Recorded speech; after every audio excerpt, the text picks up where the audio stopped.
Bonsoir et bienvenue à Milan et bienvenue sur Scooter Station. Nous vous présentons le Yamaha T-Max version 2012. Alors c'est plus un T-Max 500, c'est un T-Max 530. En effet, pour son nouveau millésime, Yamaha a quelque peu peaufiné la motorisation de son maxi scooter sportif, best-seller français et best-seller européen. En fait, on a une machine qui est un petit peu plus coupleuse. On a une machine qui est également plus légère, elle a perdu 4 kg.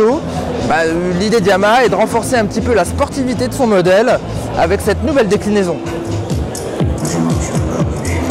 Alors comment Yamaha est-il parvenu à alléger son maxi scooter sportif? Sur quelques points, en perdant 1 kg par-ci, 1 kg par-là, et notamment sur la transmission finale. Maintenant, on a une belle courroie apparente. C'est plutôt très esthétique. Ça rapproche vraiment ce T-Max 2012 vers la moto. Toute nouvelle identité visuelle pour ce Yamaha T-Max 2012.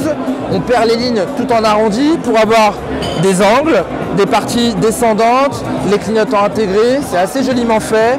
Cette nouvelle signature visuelle avec ces deux optiques très distinctes et les feux lenticulaires halogènes.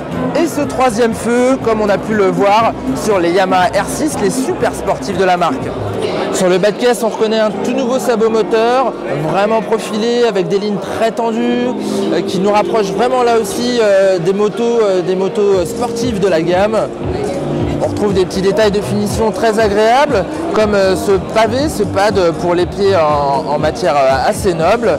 Un habillage de pont où on joue sur les contrastes des textures, avec des couleurs un peu magnésium, des textures un petit peu carbone. Donc derrière, cette impression de sport est donnée avec tout ce bloc optique qui n'est pas sans nous rappeler les anciennes R1 du constructeur aux 3 diapasons. On a le droit aussi pour 2012 à une toute nouvelle planche de bord. On garde 2 compteurs tachymétriques à gauche et à droite, mais un pavé digital au milieu. Cerclé, vraiment, l'habillage est vraiment là aussi très profilé, avec des lignes très tendues, des angles, qui nous donnent vraiment l'impression que cette version 2012 est vraiment plus sportive.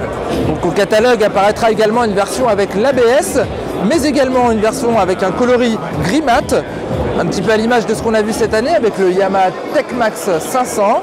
Et sur cette version, on aura droit à une selle biton du plus bel effet. Donc ce nouveau Yamaha 2012 est plus joli, plus sportif. On nous annonce qu'il est également plus agile, plus sympa à conduire. Malheureusement, il devrait également s'accompagner d'une légère hausse de prix. On ne sait pas encore exactement, le prix n'est pas fixé. Nous ne savons pas encore quand est-ce qu'il sera disponible, mais a priori au premier trimestre de l'année prochaine.